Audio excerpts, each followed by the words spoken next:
بسم الله الرحمن الرحیم. دوستان نهایت عزیز، همه سلام و احترام تک تک شما. خدا کنه که سالم و صحتمند باشین. موضوعی که امروز لازم دیدم که سرش بحث کنیم یک موضوع بسیار مهم و حیاتی عبارت از ABG یا Atrial Blood Gas است و امروز انشالله روی موضوعات بسیار ساده اولیه و ابتدایی از این موضوع بحث خواهیم کرد. زمانی که ما شما راپور یا ریزلت یا نتیجه یک ABG را در دست میگیریم، اولین چیزی که در او باید مورد توجه ما شما قرار بگیرد دو پارامتر است، یکی PaO2 و یکی SaO2 است.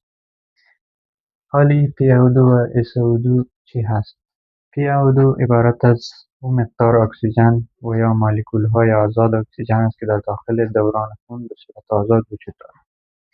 و این از کجا به دست میاد؟ زمانی که ما شما تنفس میکنیم، اکسیژن از طریق هوای آزاد وارد جدار ریه‌ها و راه‌های هوایی میشه که در سطح الوئول‌ها فیلتر شده به عوض کربن دی اکساید اکسیژن وارد دوران خون میشه.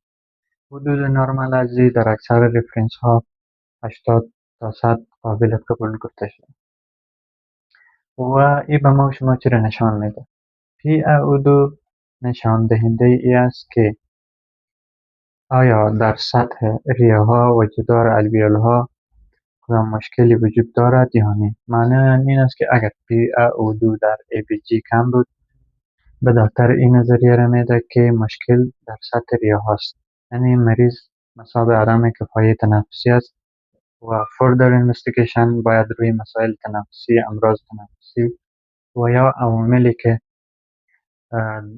در امراض مختلف سبب عدم کفایت تنفسی و یا کم شدن کارایی راه‌های هوایی میشه و تعقیب بعدی آن در همون محدوده خواهد. و حالی میایم سر SaO2. SaO2 در حقیقت نمو PaO2 یا مولکول های اکسیژن آزاد در داخل دوران خون است، با تفاوت اینکه با SaO2 مولکول های اکسیژن است که با هموگلوبین وصل شده باشد.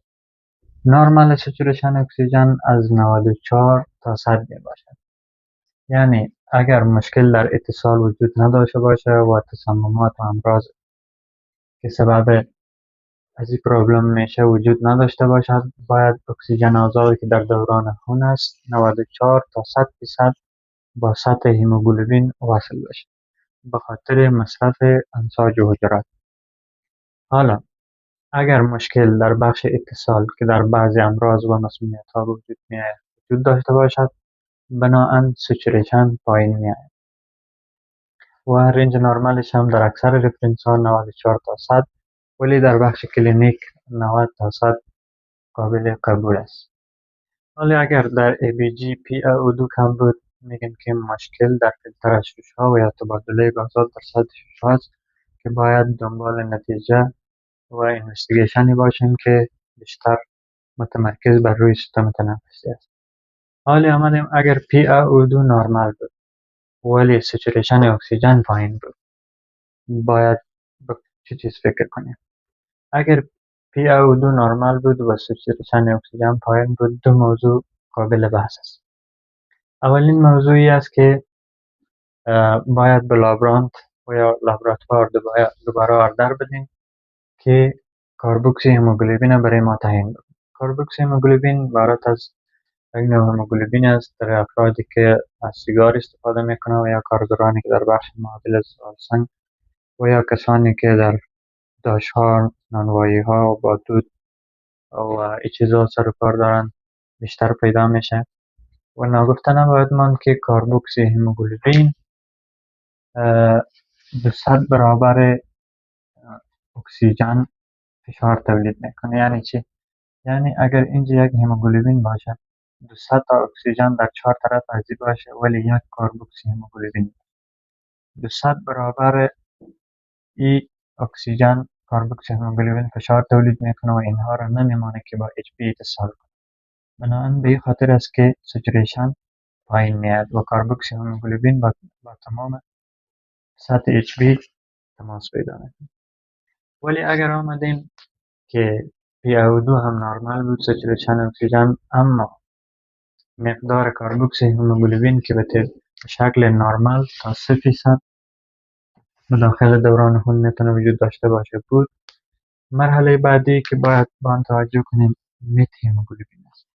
مت هموگلوبین هم در مریضانی که بیشتر کسایی که در CCU کار میکنن، مت هموگلوبین از اثر مصرف نایتریت ها به وجود میآید و این هم سبب اختلال در انیمی چسبندگی که در سطح هموگلوبین و اکسیژن است. این هم سبب اختلال میشه. نه به اندازه کاربکس هموگلوبین، ولی میتواند مثلا 4 رابطه داشته هموگلوبین، یک رابطه آن را مت هموگلوبین اشغال میکند، 3 رابطه دیگر O2.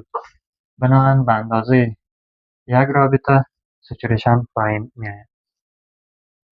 و اگر آمدیم در EVG که PaO2 نرمال بود، عدم کفایت تنفسی وجود نداشت، سچوریشن نرمال بود، اتصال درست صورت میگیره، ولی باز هم مریض اعراض هایپوکسی داشت. اگر اعراض هایپوکسیا نداشت خب مریض نرمال است. اگر باز هم مریض اعراض هایپوکسیا داشت، باز به چه موضوعات باید فکر شود؟ دو بس است: یا مریض آلکالوز متابولیک است یا مسمومیت با سیاناید است. آلکالوز قدرت چسبندگی O2 به HB را چند برابر افزایش میدهد، به این معنی که در داخل اوعیه به اندازه کافی اکسیژن وجود دارد، ولی اکسیژن با سطح هموگلوبین قسم محکم چسبیده که حجرات اینجا تشنه میماند، به اونا اکسیژن نمیرسد، به خاطر اینکه هموگلوبین اکسیژن را آزاد نمیکند. این شد پاتولوژی ازی. و مسمومیت با سیاناید هم مثل که قبلا گفتیم سبب غیر فعال شدن مایتوکاندریا میشه. و شما میفهمید که مایتوکاندریا را به نام پاور هاوس آف سل میگن و یا مرکز حیاتی هم میگن و یک بخش بسیار مهمه، چون اکثر سوخت و ساز در بخش مایتوکاندریا صورت میگیره. منان مسمومیت با سیانات سبب غیر فعال شدن، وقتی که این غیر فعال شد دیگه در سطح حجرات سوخت و سازی صورت نمیگیره و بدن دچار کمبود اکسیژن میشه. منان خدمت شما این دو موضوع مهم و حیاتی را به شکل خلاصه توضیح نمودیم. این ما را به خداوند لاهزال میسپاریم و السلام علیکم و رحمت الله.